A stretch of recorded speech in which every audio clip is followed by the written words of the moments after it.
할렐루야. 순전한 교회 주일 예배에 참여하신 여러분 모두를 주님의 이름으로 환영합니다. 우리 다 같이 일어나셔서 오늘 함께 나눌 말씀 함께 한 목소리로 교독하도록 하겠습니다. 요한복음 12장 1절부터 8절까지의 말씀입니다. 제가 한 절 읽고 성도님들 한 절 읽으시면서 함께 본문을 교독하겠습니다. 유월절 엿새 전에 예수께서 베다니에 이르시니 이곳은 예수께서 죽은 자 가운데서 살리신 나사로가 있는 곳이라. 거기서 예수를 위하여 잔치할새 마르다는 일을 하고 나사로는 예수와 함께 앉은 자 중에 있더라.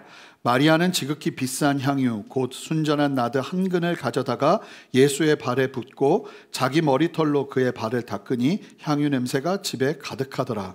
제자 중 하나로서 예수를 잡아줄 가룟 유다가 말하되 이 향유를 어찌하여 300데나리온에 팔아 가난한 자들에게 주지 아니하였느냐 하니 이렇게 말함은 가난한 자들을 생각함이 아니요 그는 도둑이라 돈괴를 맞고 거기 넣는 것을 훔쳐가미러라. 예수께서 이르시되 그를 가만히 두어 나의 장례할 날을 위하여 그것을 간직하게 하라. 가난한 자들은 항상 너희와 함께 있거니와 나는 항상 있지 아니하리라 하시니라. 아멘. 자리에 앉으시겠습니다.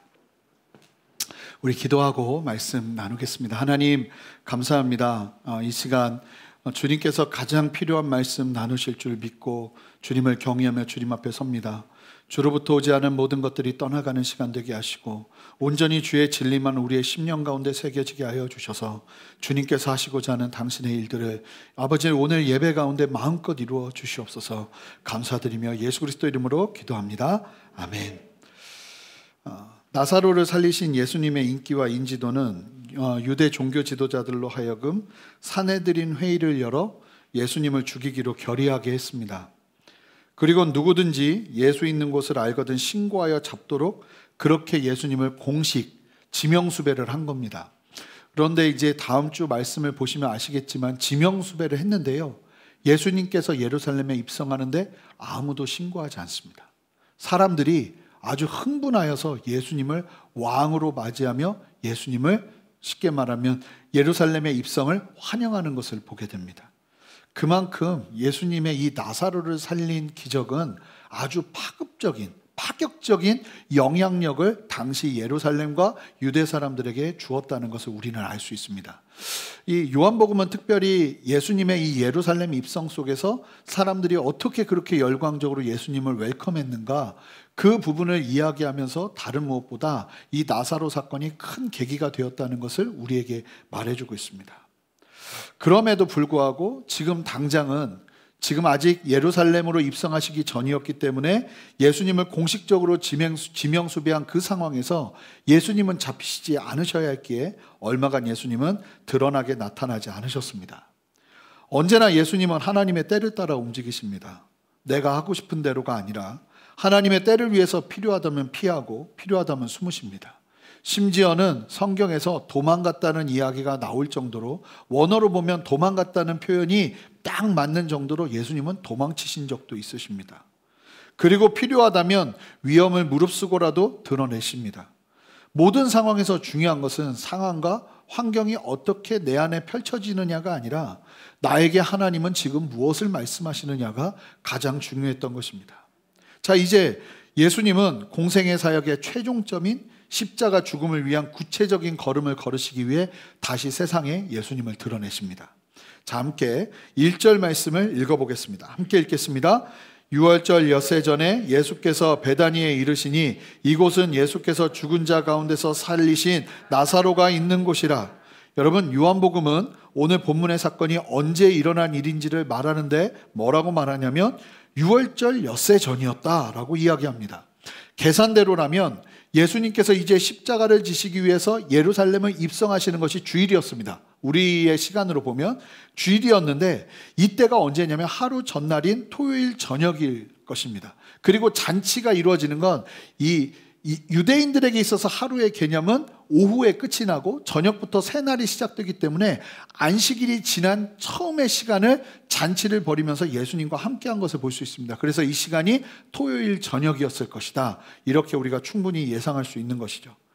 예수님은요, 십자가를 지시기 위해 예루살렘에 입성하시기 바로 전에 바로 이 베다니로 오셨습니다. 이 마가복음은 이 부분을 똑같이 설명을 하는데 예수님께서 머무신 곳이 나병 환자 시몬의 집이었다고 이야기를 합니다. 여러분, 나병 환자 시몬은 고난주간 때 말씀을 나누었지만 예수님으로 인해 나병으로 죽을 수밖에 없던 사람이 치유받은 기적을 경험한 사람이었습니다. 그렇게 보시면 베다니 자체에 이렇게 예수님을 통해서 생명을 경험한 사람들이 너무나 많았던 거예요. 기적을 경험한 사람들이 있었어요. 그러다 보니 세상에 아무리 예수님을 잡으려 혈안이 되고 예수님을 욕하고 예수님을 비난한다 해도 베다니만큼은 예수님을 웰컴하고 예수님을 기뻐하며 맞이하는 곳이었던 거예요. 그래서 예수님은 십자가 지시기 전에 마지막까지 어디서 주로 계셨냐면 베다니에 계셨습니다. 그곳만큼 안전한 곳이 없었던 것입니다. 저는 이 베다니가 여러분들의 개인의 삶뿐만 아니라 우리 순전한 교회였으면 좋겠습니다. 세상 속에서 이 베다니 같은 곳이 바로 우리가 되어야 할 것입니다. 예수님의 생명을 경험하고 언제라도 예수님이 오신다면 환영하고 기뻐할 수 있는 곳, 그 베다니가 바로 우리의 인생이 되어야 할 줄 믿습니다. 2절을 보십시오. 함께 2절 말씀 읽겠습니다. 거기서 예수를 위하여 잔치할 새에 마르다는 일을 하고 나사로는 예수와 함께 앉은 자 중에 있더라. 여러분, 잔치가 벌어졌습니다. 왜 잔치가 벌어진 건가요? 딱 이유는 하나뿐입니다. 예수님께서 오셨기 때문입니다. 여러분, 이 예수님께서 오셨기에 잔치를 벌이는 것입니다. 이들이 예수님을 통해서 생명을 경험하자 예수님은 언제나 환영입니다. 그리고 예수님만 오시면 잔치인 것입니다. 왜인가요? 나사로가 살아났잖아요. 보면 볼수록 베다니는요, 교회의 본질을 보여주고 있습니다. 죽음에서 헤매이던 우리의 영혼이 예수 그리스도를 믿음으로 말미암아 구원을 얻었습니다. 그러기에 예배 때마다 우리와 이곳에 함께 하시는 예수님이 계시기에 이 시간은 우리에게 잔치가 되는 것입니다. 할렐루야. 예배에 참여하는 저와 여러분 모두가 잔치에 오는 기쁨이 있어야 하는 것입니다. 묻고 싶습니다. 여러분 오시면서 어떤 마음으로 이 자리로 오셨습니까? 이 잔치에 초대받은 사람의 마음이 우리 안에 있어야 됩니다. 주님을 기뻐하는 마음이 우리 안에 있어야 된다는 겁니다. 잘 보시면 이 나사로의 3남매가 이 잔치를 주관하면서 섬기는 것을 보게 되는데요, 이 세 명이 다 위치가 다릅니다. 성향과 성품이 다른 것처럼 섬기는 모습도 딱 달라요. 마르다는요, 잔치를 진행하는 진행요원입니다. 열심히 일하고 있습니다. 마르다의 기질에 딱 맞는 자리에 있는 겁니다. 여러분, 성경은 그러니까 그런 설교를 많이 들어서 그런가 마르다는 믿음이 좀 없는 것 같고 마리아는 믿음이 있는 것 같고, 그런데요, 성경을 잘 보세요. 마르다를 평가절하하지 않습니다. 여러분, 마르다를 향해서 부정적인 의미를 담아 말하고 있지 않습니다. 여러분, 마르다 같은 사람들도 교회에 있어야 하는 겁니다. 몸이 더 빨리 움직이고 그래야 마음이 편한 분들이 계십니다. 그런 분들에게는 가만히 있으라고 하는 게 고역인 거예요. 저희 전도사님들이 그런 얘기를 해요. 이벤트를 너무 좋아해요. 근데 저는 이벤트를 싫어해요.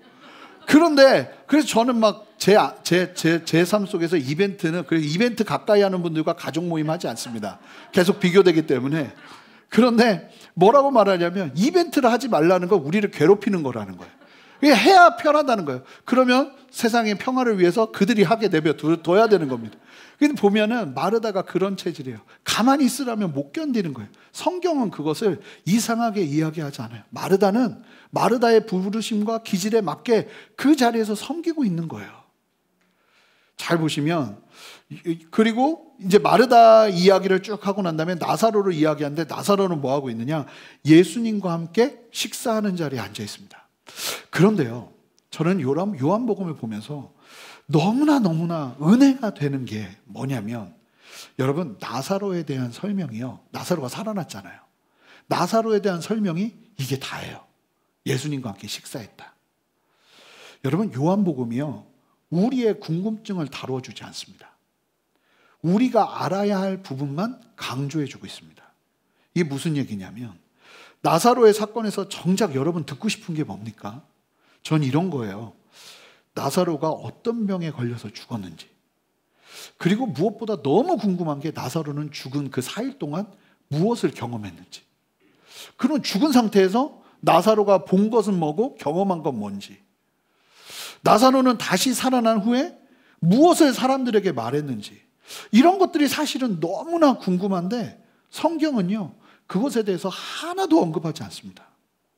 그저 나사로의 죽음과 부활이 얼마 있을 예수님의 죽음과 부활의 복선이 된다는 사실만 우리에게 알게 하고, 그리고 이 기적이 유대 종교 지도자들을 자극하여서 예수님의 죽음이 일어나게 되는 실제적인 단초가 되었다는 것에 초점을 맞춰 전해주고 있지, 우리가 궁금해하는 것에 답을 대주지 않고 있습니다. 오늘 2절에서 그저 나사로는 예수님과 식사 자리에 있었다, 이게 끝입니다. 나사로는요, 예수님의 이야기의 철저한 조연입니다. 예수님의 공생의 사역의 등장인물, 그 역할, 그 이상도 그 이하도 아닌 것입니다. 사랑하는 성도 여러분, 우리의 인생이 나사로 같아야 되지 않을까요? 사실 우리가 경험한 그 어떤 것보다 더 나타나고 이야기되어야 하는 분은 오직 예수 그리스도일 줄 믿습니다. 우리의 인생 속에서 많은 스토리들이 있지만 그 스토리들이 중요한 것이 아니라 우리 안에 예수 그리스도께서 중요하신 것입니다. 저는 이 일부러 의도적으로 이 나사로에 대해서 철저하게 배제하고 있는 이 요한복음이 주는 도전이 참 좋습니다. 아, 그렇구나.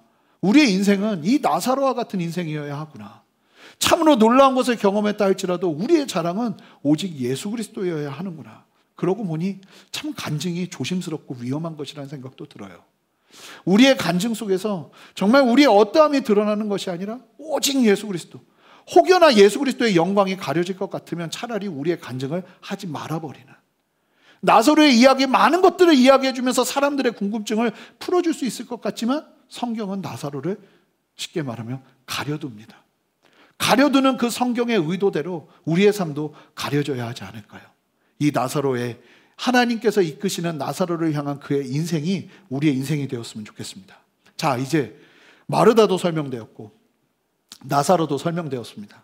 이제 마리아만 남았는데요, 너무나도 유명한 사건이 이 3절을 통해서 설명이 됩니다. 우리 함께 3절 말씀 읽어보겠습니다. 함께 읽겠습니다. 마리아는 지극히 비싼 향유 곧 순전한 나드 한 근을 가져다가 예수의 발에 붓고 자기 머리털로 그의 발을 닦으니 향유 냄새가 집에 가득하더라.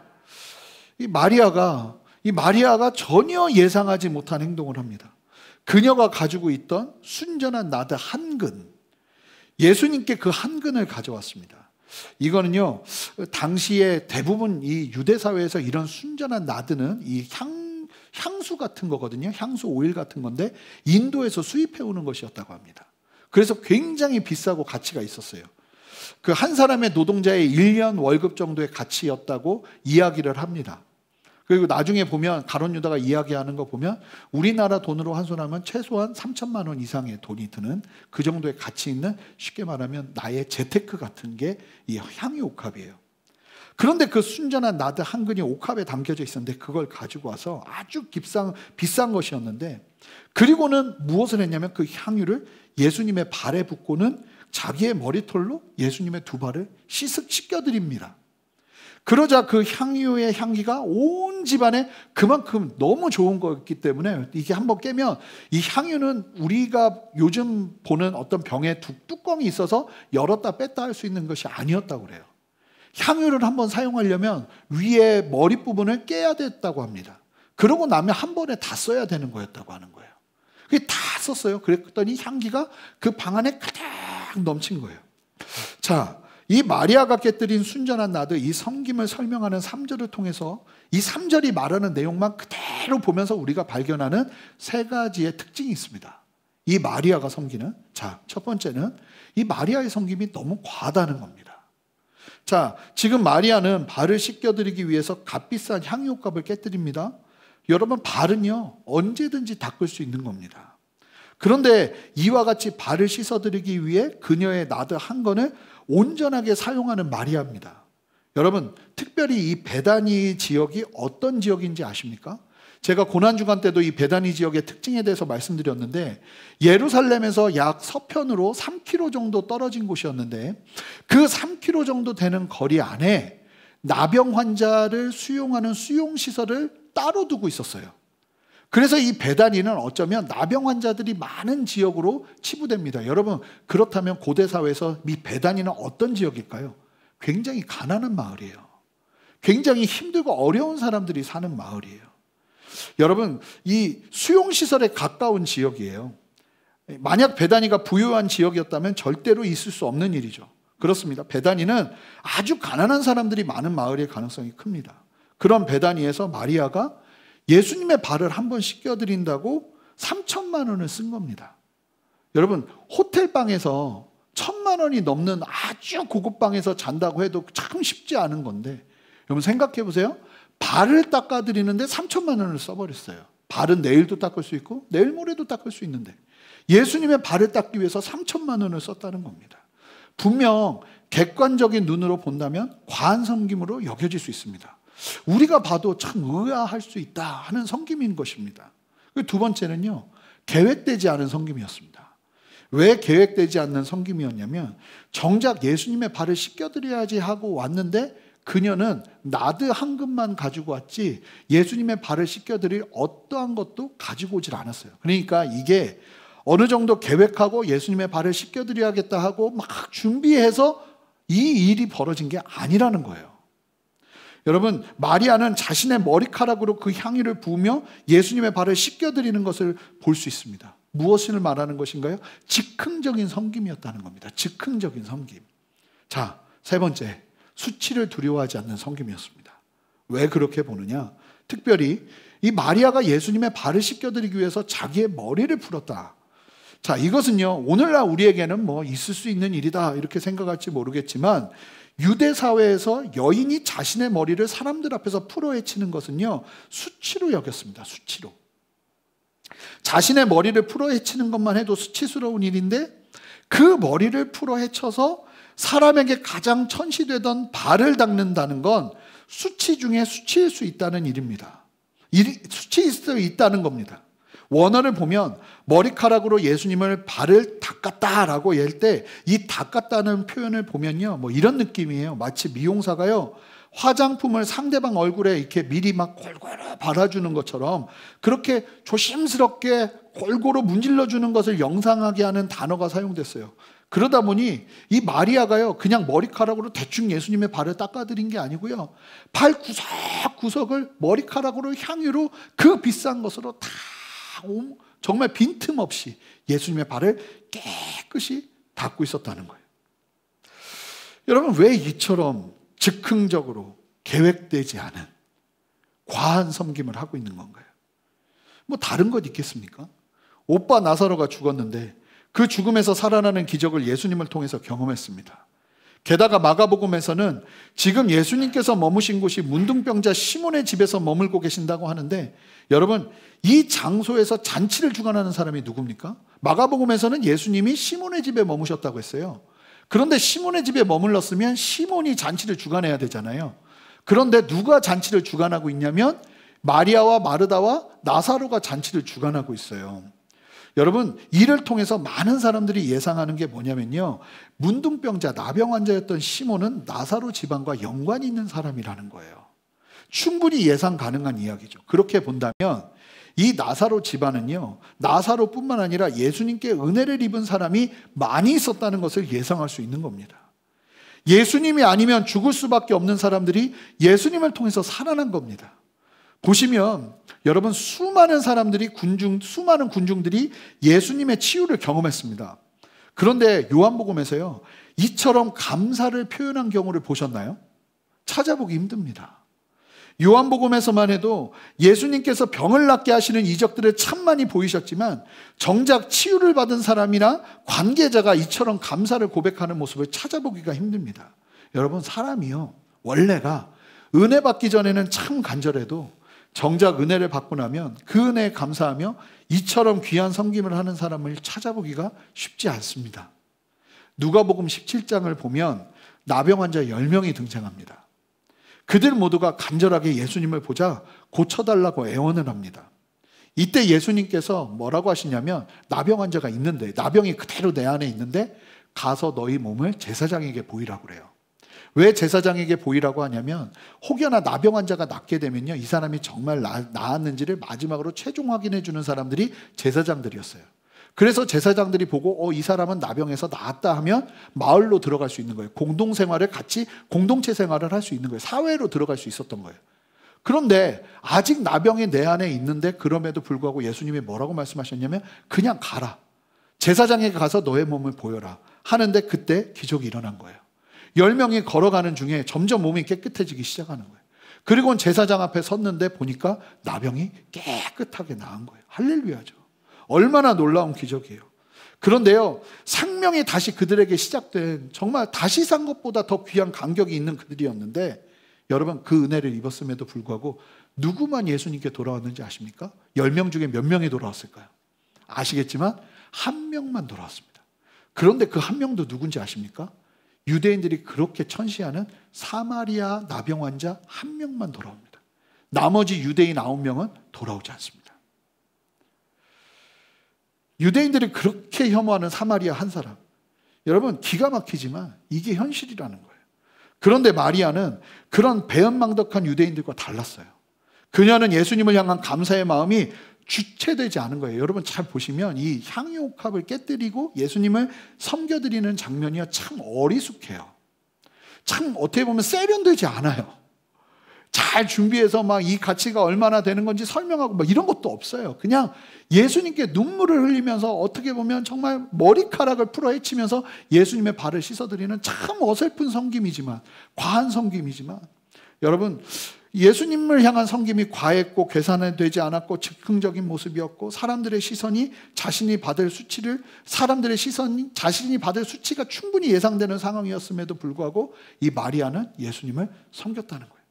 그런데 이 귀한 섬김을 대하는 주변 사람들의 반응이 어땠나요? 우리 함께 4절 5절 말씀 함께 읽어보겠습니다. 함께 읽겠습니다. 제자 중 하나로서 예수를 잡아줄 가룟 유다가 말하되 이 향유를 어찌하여 300데나리온에 팔아 가난한 자들에게 주지 아니하였느냐 하니, 예수님을 이렇게 섬겼어요. 말해주지 않고 예고하지 않고 즉흥적으로 정말 감격하는 마음으로 예수님을 딱 섬겨드렸습니다. 그때 이 대표적으로 갑자기 가룟 유다가 나서고 있습니다. 이 복음서에서 보면 대부분 대표적으로 누가 나서냐면 베드로가 나서서 얘기를 합니다. 그런데 재밌는 사실은 돈 문제만 나오면 가룟 유다가 나서서 이야기를 합니다. 제자들이 등장할 때 보면 항상 베드로가 대표격을 띠는데요, 돈과 관련된 부분이 이슈가 되면요 언제나 가룟 유다가 맨 앞으로 나옵니다. 그런데 이 가룟 유다를 뭐라고 설명하냐면 예수를 잡아줄 가룟 유다라고 요한복음이 말하고 있어요. 이건 무슨 얘기냐면 이미 이때에도 가룟 유다는 예수님을 향한 반감을 가지고 있었다는 걸 말해주고 있는 겁니다. 그런데 이 가룟 유다가요, 이 향유를 어찌하여 300데나리온에 팔아서 가난한 사람들에게 나누어 주지 않고 이렇게 사용하냐고 화를 내고 있습니다. 300데나리온이면 말씀드린 것처럼 3천만 원의 가치잖아요. 아니 발딱 짜고 3천만 원을 쓰는 사람이 어디 있냐, 이런 식으로 이야기하는 거예요. 이 돈으로 가난한 사람을 도와줘야지. 그만큼 이 순전한 나도 한 건 딱 보면 300데나리온 딱 답이 나오는 사람이 이 가룟 유다예요. 이 같이 딱 보면 이거 얼마쯤 되는구나 하는 답이 딱 나오는 사람이 가룟 유다예요. 그러니까 돈에 굉장히 밝은 사람이에요. 처음에 설명드린 대로 베단이는 아주 가난한 마을이라고 볼 수 있죠. 그런 곳에서 예수님의 발을 씻겨드린다고 한 번 발을 씻어드리는데, 아니 계속 씻어드리는 게 아니라 한 번을 위해서 3천만 원 이상이 사용된 겁니다. 거듭나지 않은 시선으로 본다면 이해가 되지 않는 과함이겠죠. 그런데 문제는 이 말을 한 유다의 저희가 이 요한복음에서는 아주 분명하게 설명되고 있다는 겁니다. 특징적으로. 함께 6절 말씀 읽어보겠습니다. 함께 읽겠습니다. 이렇게 말하면 가난한 자들을 생각함이 아니요 그는 도둑이라 동궤를 맞고 거기에 넣는 것을 훔쳐가미러라. 여러분, 이렇게 말하면 가난한 자들을 생각함이 아니요 라고 말하는 것을 원어로 직역하면 이런 뜻이에요. 그는 그때 가난한 사람들에 대해서 관심을 가지고 있지도 않으면서 이것을 말했다는 거예요. 이 가룟 유다는 가난한 사람들에 대한 관심 없어요. 그런데 자기의 이야기를 하기 위해서 가난한 사람들을 끄집어 들이고 있어요. 그러면서 자기의 말을 정당화시키고 있어요. 게다가 가룟 유다의 실체를 예수님께서도 아셨을 테고 성경이 분명하게 말해주고 있는데 뭐라고 말합니까? 그는 도둑이었다는 거예요. 이미 예수님과 제자들에게 들어오는 공동관리 비용을 착복하고 있었어요. 그는 개인적으로 그 돈을 착복하고 있었던 거예요. 그리고 분명히 예수님도 이 사실을 알고 계셨습니다. 가룟 유다는 앞장서서 마리아의 넘치는 섬김에 화를 내며 발을 씻겨주기에 사용된 순전한 나드 한 근으로 오히려 가난한 사람을 도와야 한다고 주장했지만 이 주장 뒤에는 자신의 욕심이 자리 잡고 있었습니다. 근데 정말 여러분, 위험한 것이 뭔지 아세요? 이 가룟 유다 같은 자세로 신앙생활을 할 유혹과 가능성이 너무나 크다는 겁니다. 자신의 아주 사악한 동기를 철저하게 가난한 사람들을 진심으로 불쌍히 여기고 동정하는 모습처럼 보이게 하여서 자기의 동기를 지금 감추고 있습니다. 차고 넘치도록 예수님께 드리는 마리아의 섬김을 반대하고 가난한 자들에 대한 실제적인 도움을 이야기하며 사람들의 마음을 이끌어내고 있는 가룟 유다지만, 다른 복음서를 보면 가룟 유다가 이 이야기를 했을 때 제자들이 동조합니다. 주변 사람들이 흥분합니다. 그렇게 사람들을 설득시키는 가룟 유다지만 그 중심은 가난한 사람들에 대한 안타까운 마음이 있던 것도 예수님을 사랑하고 있던 것도 아니라는 겁니다. 그런데 이게 정말 무서운 것이 사람들에게 이 가룟 유다의 이야기가 설득력을 주고 있다는 겁니다. 게다가 구원을 받지 못하여서 하나님을 전심으로 예배하며 섬기는 가치를 전혀 이해하지 못하는, 거듭나지 못하는 사람들에게는 이런 가룟 유다가 마리아보다 훨씬 설득력 있게 다가옵니다. 그런데 여러분 아십니까? 하나님은 영이십니다. 그러기에 우리의 중심을 보는 분이십니다. 그런 주님의 눈앞에 드러난 마리아와 가룟 유다의 행동을 보시면서 예수님은요, 흔들리지 않으십니다. 분명하게 마리아를 보고 계시고 분명하게 가룟 유다를 파악하고 계십니다. 여러분, 지금 가룟 유다는요, 참 겁없이 행동하고 있는 겁니다. 사람들의 인정을 받고 사람들의 동의를 받을지는 모르겠지만 하나님과 상관없는, 오히려 하나님을 대적하는 걸음을 걷고 있는 것입니다. 그런데 여러분, 이 가룟 유다의 행동이 정말 무서운 것이요, 이렇게 세상적으로 논리적인 근거 위에 자신을 감추는 것이 익숙해져 버리면요, 자신이 하고 있는 말이 자신인 줄 아는 오해를 하게 된다는 겁니다. 자기의 행동은 다른 의도, 다른 악한 의도가 있음에도 불구하고 말로 감춰요. 그리고 그 말로 감추는 것이 익숙해지기 시작하면 그 말하는 것이 나인 줄 알아요. 사실은 도둑놈인데 지금 가룟 유다가 어떻게 드러나고 있죠? 가난한 사람을 아끼는 자비가 많은 사람으로 드러나고 있어요. 그런데 가룟 유다가 그렇게 이야기를 하면서 어떤 이해를 하는 거냐면, 자신이 도둑놈이라는 생각을 하는 게 아니라 내가 가난한 사람을 돌본다는 생각을 하게 한다는 거예요. 이게 굉장히 위험한 거예요. 특히 종교적으로요, 하나님을 사랑한다고 이야기하고 좋은 명분을 가지고 이야기하지만 정작 내 안에 정리되지 않은, 내가 그렇게 이야기하는 말들 속에서 감추어져 버릴 수 있다는 거예요. 이 가룟 유다처럼요. 여러분, 결국 사람들 앞에서는 옳은 모습으로 인식될지 모르지만 예수님과는 상관없는 삶이 되어버리는 거죠. 뭐 그런 거 아니겠습니까? 예수님 오셨을 때 내가 주님을 위해 귀신도 내쫓고 모든 것을 다 했는데 주님 저 모르십니까? 했더니 난 네가 누군지 도무지 모르겠다. 그런데 한번 생각해 보세요. 여러분, 예수님의 입장에서 한번 볼게요. 이 장면을 예수님의 입장에서. 여러분, 만약에 여러분들의 가장 친한 친구나 여러분들이 사랑하는 가족이나 여러분들이 믿고 신뢰하는 누군가가 있는데 여러분들을 위하는 척 하지만 이미 나에게서 돌아섰어요. 나와 함께하면서 내 것을 도둑질하고 있다는 사실을 알고 지금 하는 말도 말만 그럴싸하게 포장할 뿐이지 그 중심은 아주 사악한 도둑심보만 가득하다는 것을 알고 있어요. 근데 내 옆에 있어요. 나를 위하는 척 해주고 있어요. 여러분, 그러면 여러분 어떻게 그런 사람들 대하시겠습니까? 막 벌써부터 화가 나지 않나요? 제가 말씀을 준비하면서 충격이 되는 건 사실은 오늘 말씀의 7절과 8절이에요. 예수님의 반응이요. 자, 7절 8절 말씀 함께 읽어보겠습니다. 예수께서 이르시되 그를 가만두어 나의 장래할 날을 위하여 그것을 간직하게 하라. 가난한 자들은 항상 너희와 함께 있거니와 나는 항상 있지 아니하리라 하시니라. 여러분 보세요. 가룟 유다가 참 못된 동기로 마리아의 순전한 섬김의 가치를 훼손하고 비난하고 있는 건지 다 아시는 예수님이세요. 그 사악함을 모를 리 없으신 예수님이신데 예수님의 지금 반응이 어떻습니까? 사람들의 마음을 끌어내며 마리아를 비난하는 사꾼이면서 도적 같은 유다의 중심을, 그 도둑질함을 만천하에 드러내시면 한 방에 해결될 문제처럼 보이는데 예수님은요, 그러지 않으십니다. 예수님은 지금 이 상황 속에서도 인내하시면서 침묵하시고 여전히 돈괴를 가룟 유다에게 맡기고 계십니다. 여전히 그에게 기회를 주고 계신다는 거예요. 저는 잘 보니까 이 예수님이 이해되지 않는다 생각했는데 이 말씀 앞에 있다 보니까 저도 가룟 유다 같은 사람이 아닌가 하는 생각이 들더라고요. 때로는 내 치부를 거룩한 하나님의 부르심과 명분에 감추고 하나님 앞에서 정직하지 못하고 하나님께서 맡기신 사명을 내 의무대로 변경하고 바꾸어 대고, 그런데 돌아보니 예수님이 한 번도 그런 나의 치부를 드러내신 적이 없으신 거예요.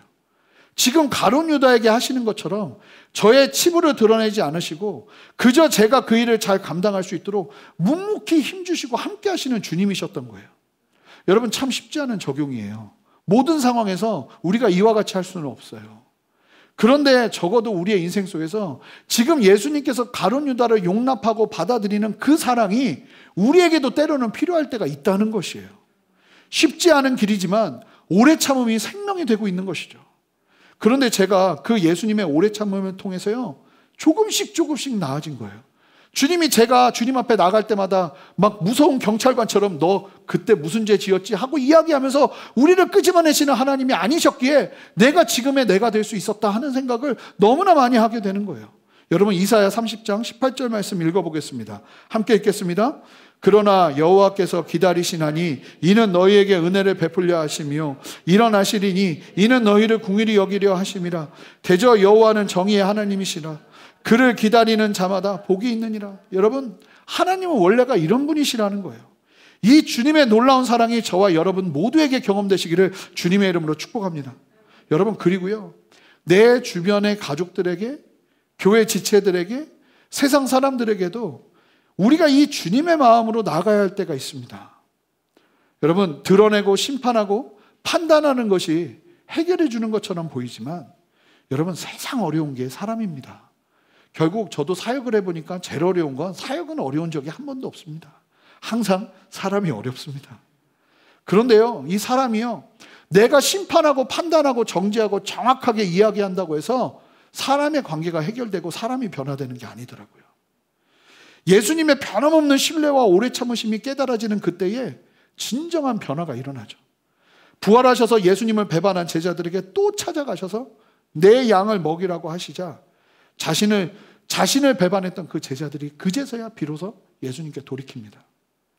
여러분, 자신을 미워했던 예수님의 형제들에게 찾아가 부활하신 예수님의 몸을 보이시자 진정한 변화가 일어나잖아요.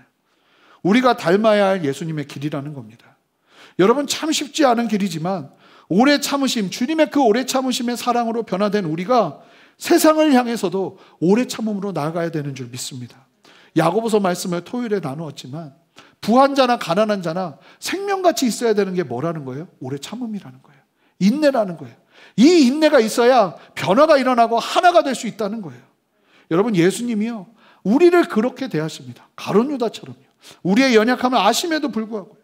여러분, 이 예수님이 나의 하나님이라는 사실이 얼마나 감사한 일입니까? 오늘 말씀을 대하면서 이제 말씀을 정리할 텐데요, 다른 무엇보다도 여러분들과 함께 도전하고 싶은 말씀은 나에게 있어서 예수님이 너무 좋아서 이처럼 과하고 계산되지 않고 즉흥적으로, 여러분, 이때가 언제입니까? 오늘 첫 찬양이 첫사랑입니다. 첫사랑. 누군가를 진짜 좋아하기 시작하면요, 딱 이대로 일어납니다. 과하고 계산하지 않고 즉흥적이고, 막 마음이 막 내키면 막 기차 타고 2시간 가고 보고 싶으면 밤새도록 전화통화하고 또 그 다음날 또 출근하고, 이런 일들이 일어날 수 있는 것인데, 지금 마리아가 예수님 앞에서, 사실은 요한복음 전체를 보면 이런 모습을 찾아보기가 힘든데 이 마리아가 예수님 앞에서 이와 같이 귀한 사랑의 고백을 하고 있다는 겁니다. 그저 예수님을 섬겨드리기 위해 내 소중한 것을 아낌없이 드리며 주님을 섬기며 예배하던 때가 언제인가, 여러분 함께 돌아보셨으면 좋겠습니다. 여러분, 언제 여러분은 그런 사랑을 주님께 고백해 보셨습니까? 더 놀라운 건 한 번도 그런 적이 없다 이러면 우리가 함께 주님 앞에, 하나님, 나도 그 사랑으로 주님 앞에 나아가는 은혜가 필요합니다, 그래야 되지 않을까요? 여러분, 아브라함이 만난 하나님은요, 세상의 그 무엇보다 소중하고 가치 있는 분이셨기 때문에 그의 아들을 달라고 말씀하시는 주님 앞에 그의 아들과 함께 모리아산으로 올라갈 수 있었던 겁니다. 세상 사람들이 보기에는 광분할 일이죠. 어떻게 이렇게 잔인한, 그러나 여러분 이 자체가 너무나 소중한 본이 되잖아요. 다윗을 보세요. 이스라엘의 역사 속에서 가장 강력했던 왕이었는데 그의 고백을 보면요, 시편 27편 4절 말씀 한 목소리로 읽어보겠습니다. 우리 큰 소리로 읽어보겠습니다. 내가 여호와께 바라는 한 가지 일, 그것을 구하리니 곧 내가 내 평생에 여호와의 집에 살면서 여호와의 아름다움을 바라보며 그의 성전에서 사모하는 그것이라. 여러분, 이 고백이 여러분들의 삶에 쩌렁쩌렁 울리시기를 주님의 이름으로 축복합니다. 여러분, 과거에 귀했던 내 첫사랑의 주님과의 그 신앙이 아니라 지금도 여전히 하나님 앞에서 그저 하나님이 좋아서 때로는 과하고 때로는 즉흥적이고 때로는 수치를 두려워하지 않는 그 사랑의 섬김이 주님과 여러분들의 관계 속에서 있어지기를 바랍니다. 사랑하는 성도 여러분, 우리 모두의 지금도 여전히 변함없는 사랑의 고백이 되어야 하지 않을까요? 제가 제 인생의 터닝포인트가 언제냐고 그러면 저는 선교단체에서 제자훈련을 했던 DTS라는 훈련을 했던 때라고 이야기를 합니다. 제 인생에 정말 많은 가치들과 생각들이 그때 송두리째 많이 바뀌었어요. 몸은 되게 힘들었지만 마음만큼은 그때처럼 따뜻하고 좋았을 때가 있을까 생각이 드는데, 제가 이 동기들을 만나는 걸 별로 안 좋아해요. 왜 안 좋아하냐면 만나고 나면 속이 상해요. 왜 속이 상하냐면 계속 만나면 무슨 얘기만 하냐면 그때 얘기만 해요. 그때가 좋았다고, 그때 너무 뜨거웠다고. 그런데 지금은 안 된다고. 주님 잘 막 믿는 것도 힘들고 막 이런. 그러니까 계속 모이면 무슨 얘기만 하냐면 그때만 얘기해요. 그때에서 벗어나질 못해요. 항상 그때 안에만 있어요.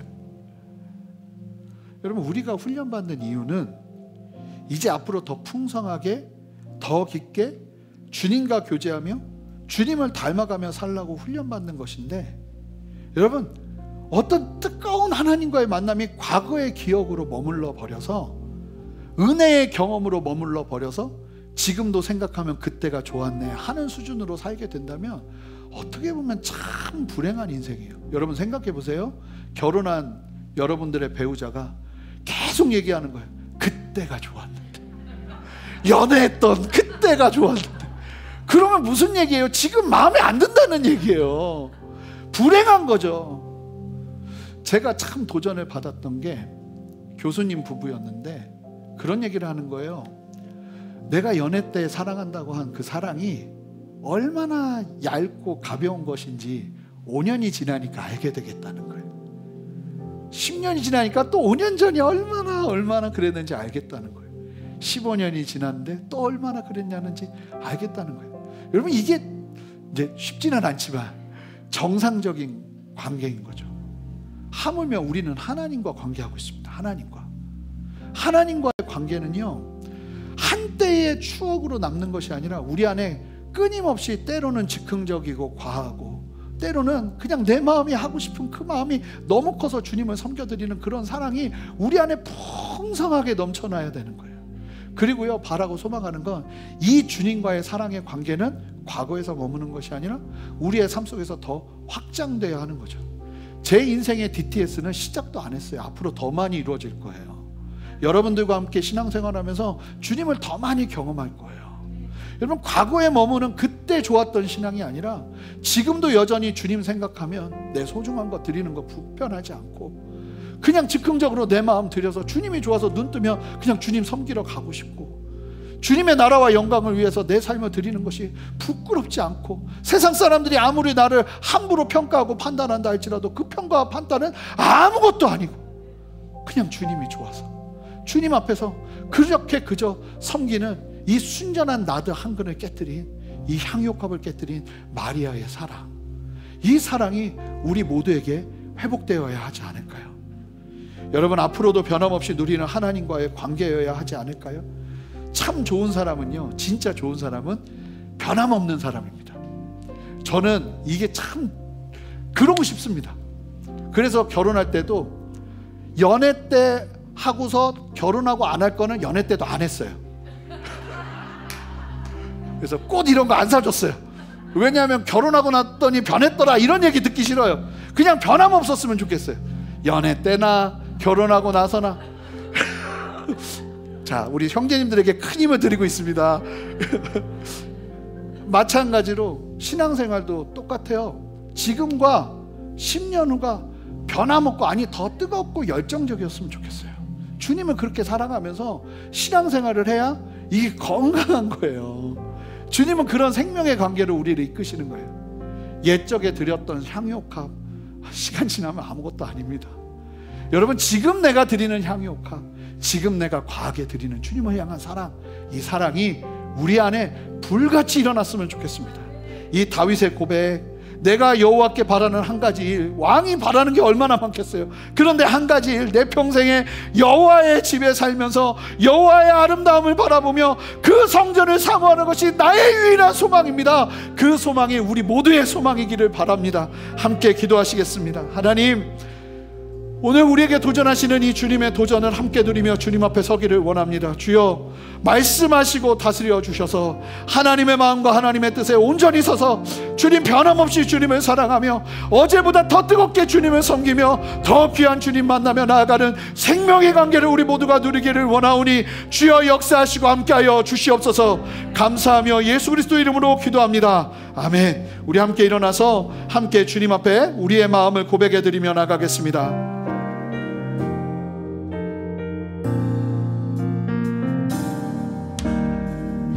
하나님이시 고백합니다. 하나님이시여 주는 나의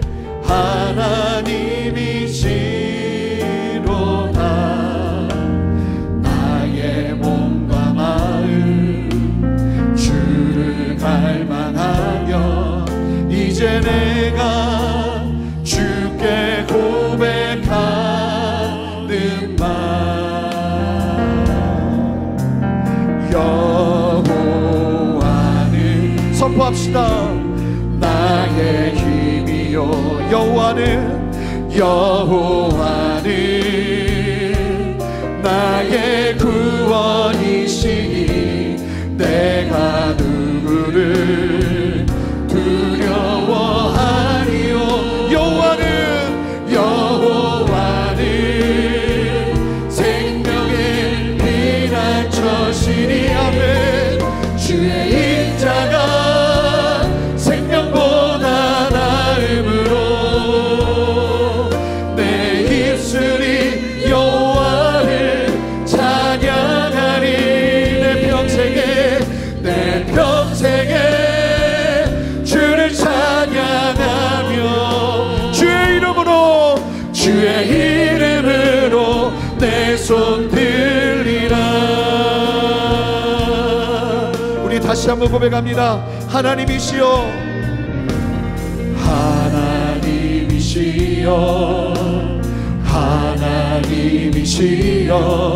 주는 나의 하나님이시로다. 나의 몸과 마음 주를 갈망하며 이제 내가 주께 고백하는 말 함께 선포합니다. 여호와는 나의 힘이요 여호와는 나의 우리 두 손을 높여들고 선포합니다. 내가 누구를 두려워하리요. 여호와는 생명의 피난처시니 주의 인자가 생명보다 나음으로 내 입술이 여호와를 찬양하리. 내 평생에 주를 찬양하며 주의 이름으로 내 손 들리. 하나님이에요. 주의 인자가 생명보다 나음으로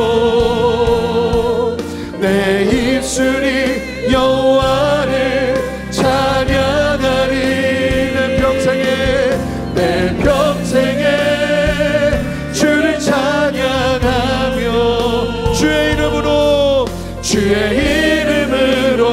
내 손들 하나님 나라 임하소서 선포합니다.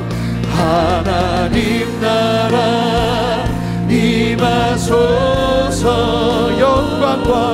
영광과 존귀 능력과 위엄 놀라운 사랑의 기적에 이곳에 오시옵소서. 지금 이곳에 오소.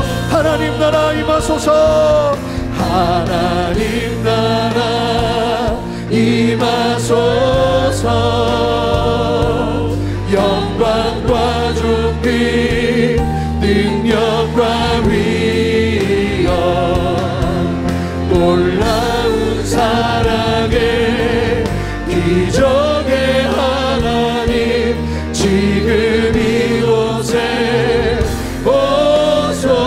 오소서. 우리 함께 주님 앞에 기도하며 나갈 때 하나님 내가 주님과 그와 같이 관계하기를 원합니다. 때로는 과하고 때로는 즉흥적이고 때로는 계산하지 아니하고 때로는 수치를 두려워하지 아니하며 주님 앞에 전심으로 드리는 순전한 예배가 내 안에 일어나기를 원하오니 하나님 나의 신앙의 중심을 돌보시고 주님을 향한 사랑으로 나를 채워주시옵소서. 다른 동기가 아니라 주님을 사랑함으로 예배하기를 원합니다. 언제나 주님이 계신 곳이라면 잔치가 일어나기를 원합니다. 주여 내 안에 그 사랑 허락하여 주시옵소서. 함께 두 손을 들고 주님 앞에 우리의 마음을 고백해드리며 나가겠습니다. 함께 기도하겠습니다. 할렐루야. 주님 역사하시는 주님을 찬양합니다. 우리 안에 말씀하시는 주님을 찬양합니다. 하나님 우리의 신앙을 다시 한번 돌보게 하여 주셔서 다른 어떤 동기가 아니라 오직 주님을 사랑함으로 오직 주님을 경외함으로 주님과 함께 동행하며 주님과 함께 나아가기를 원하오니 하나님이 마리아의 성김이 이 순전한 남자 한 손을 깨뜨리는 성김이 우리 안에도 일어나기를 원합니다. 주여 역사하여 주시옵소서. 아버지 주님을 사랑하는 마음으로 주님이 좋아서 아버지 다른 어떤 말보다 내 인생이 이것보다 가치 있는 동기가 있겠습니까? 하나님 돌아보게 하시고 남게 하여 주셔서 하나님 우리가 이 동기로 주님을 바라보며 담대히 서는 우리 모두 될 수 있도록 주여 역사하여 주시옵소서. 새 일을 행하시는 주님을 찬양합니다. 하나님 우리의 동기가 순전하기를 원합니다. 다른 어떤 것으로 나의 동기를 가리지 않겠습니다. 하나님 역사하여 주시옵소서. 우리 두 번째로 기도하기를 원하는데 여러분 가룟 유다의 모습이 우리의 모습일 수 있습니다. 우리의 동기를 그 잘못된 죄악된 동기를 감추기 위해서 우리가 사용하는 진리가 있을 수 있다는 겁니다. 우리가 주님 앞에 철저히 엎드려 하나님 앞에 기도하길 원하는 것은 하나님 좀 어설프더라도 좀 부족하더라도 있는 그대로 주님 앞에 나아가는 참된 순전함이 내 안에 일어나기를 원하오니 주여 역사하여 주시옵소서. 그리고 또한 기도하길 원하는 건 여러분 회개해야 되는 분들이 계신다면 이 시간 회개하길 원합니다. 하나님 나의 동기를 감추고 아버지 세상의 대의를 따라 그 대의를 이야기하며 하나님의 진리 앞에 서지 못한 죄를 용서하여 주시옵소서. 이제 내가 가룟 유다의 죄에서 돌이키기를 원하오니 하나님 나를 정결케 하여 주시옵소서. 함께 두 손을 들고 주님의 이름 한번 크게 부르며 기도하며 회개하며 나갑니다. 기도합니다. 주여 주님 우리 안에 역사하시고 말씀하시는 주님을 찬양합니다. 하나님 역사하시고 인도하여 주셔서 이 시간 우리 모두를 정결하게 하시고 새롭게 하시고 순전하게 하시옵소서. 주로부터 오지 않은 동기들이 떠나가게 하시고 하나님이 주시는 담대함 있게 하셔서 아버지 다른 어떤 것으로 주님 앞에 나아가는 것이 아니라 오직 주님을 경외함으로 하나님을 신뢰함으로 주님을 의지함으로 아버지 순전하게 가룟 유다의 거짓이 떠나가게 하시고 하나님의 진리 안에서 아버지 새로워지는 참된 은혜를 누리게 하시기를 원합니다. 주여 역사하시고 말씀하여 주시옵소서. 하나님 우리 안에 새 일을 행하여 주시옵소서. 하나님 우리 안에 말씀하시고 역사하시는 다스리시는 주님의 그 생명을 경험하게 하여 주시옵소서. 주여 역사하시는 주님을 찬양합니다. 주여 우리 안에 충만하게 역사하셔서 주여 우리 안에 충만하게 역사하셔서 하나님의 만드심과 다스리심 안에 다시 한번 새로워지는 역사 아버지 우리 모두에게 허락하여 주시옵소서. 할렐루야 할렐루야. 하나님 우리 안에 새 일을 하시는 주님을 마지막으로 오늘은 좀 기도의 도전이 좀 있습니다. 여러분, 마지막으로 여러분, 가룟 유다를 대하시는 예수님을 보세요. 가룟 유다를 대하시는 예수님. 하나님, 우리가 모든 사람에게 이렇게 대할 수는 없지만 때로는 우리가 이와 같은 용납함과 기다림과 인내로 가룟 유다와 같은 사람을 대하시는 그 예수님의 마음이 우리에게 필요한 줄 믿습니다. 나에게는 힘이 없습니다. 나에게는 사랑도 없습니다. 하나님, 이 시간 나에게 주님의 마음 부어주셔서 오늘 말씀을 듣는 중에 내가 품어야 될 가룟 유다가 떠오른 분들이 계신다면, 하나님, 내가 주님의 마음으로, 주님의 아버지 안에 그 인내하심으로 가룟 유다를 대하시는 그것을 닮아 주님 앞에서 그와 같이 나아가기를 원합니다. 주여, 나에게 주님의 마음 주시옵소서. 주님의 넉넉함을 주시옵소서. 주님의 오래 참음을 주시옵소서. 그렇게 우리 함께 기도하기 원하는데, 여러분 구체적으로 기도하시기 바랍니다. 함께 기도하며 나가겠습니다. 하나님, 달라고, 나에게 그 사랑을 달라고 기도하며 나갑니다. 함께 기도합니다. 주님 역사하시고 인도하여 주시옵소서. 말하는 것으로, 가르치는 것으로 사람을 변화시킬 수 없으면 아버지 하나님, 주님 앞에 두 손 두 발 다 들고 엎드리며 주님 앞에 나아갑니다. 하나님, 용납하고 기다리고 아버지 오래 참으며 아버지 하나님, 그렇게 주님의 뜻 가운데 서서 아버지 하나님을 경외하며 신뢰하며 주님 앞에서 순종하며 나아가는 우리 모두 되기를 원합니다. 주여 역사하시고 함께 하셔서 이 시간 우리 안에 생명을 행하여 주시옵소서. 주님이 여러분들에게 지금 일하고 계십니다. 여러분들에게 말씀하고 계세요. 주님께서 여러분들에게 부어주고 계세요. 하나님, 나에게는 힘이 없습니다. 하나님의 사랑으로, 주님이 부어주시는 그 사랑으로 내가 가능한 줄 믿사오니 주여 이 시간 내 안에 충만하게 역사하여 주시옵소서. 기도하시기 바랍니다. 하나님, 주여 부어주시옵소서. 아버지 하나님, 부어주시옵소서. 하나님, 부어주시옵소서. 아버지 하나님, 역사하여 주시옵소서. 할렐루야. 아멘. 주여 역사하시옵소서. 주님 말씀하여 주시옵소서. 다스려 주시옵소서. 아멘. 주님 역사하시옵소서. 아멘. 주님 역사하시옵소서.